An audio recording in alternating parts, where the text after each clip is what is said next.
sani kuka ba, ba zan guje ki ba, domin kamar ki ban hango ba. Ba zan rayu ba in ga ki, ba za ni so wata ba, domin da ni da ke alakar musam ba za ta yanke ba. So sanadi kauna ce ta zamo silar rayuwa, shine uzuri a kullum ba shi babu damuwa. Na yau nazari kauna ce ta zamo silar haduwa, kar mu rabe baki a gona zan shiga damuwa akan kauna.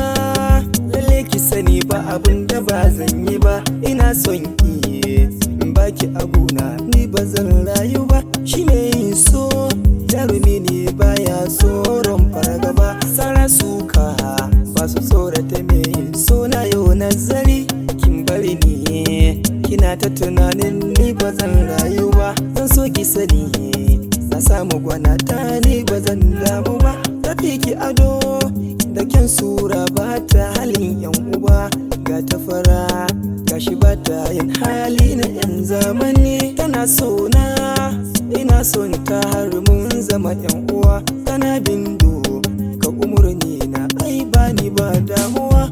Mun dace kamar mu daya saf sai ka ce yan uwa, ta so ne na so ta arena kullum mu muna rayuwa. Gashi mun saba mu shaku da juna ba mu ba shan wuya, sabar kauna duk inda ka kanmu a tarihin wuya. Ta ban yarda da so kauna in baki zan sha wuya, wurin raina ki rike mini alkawari na masoyiya.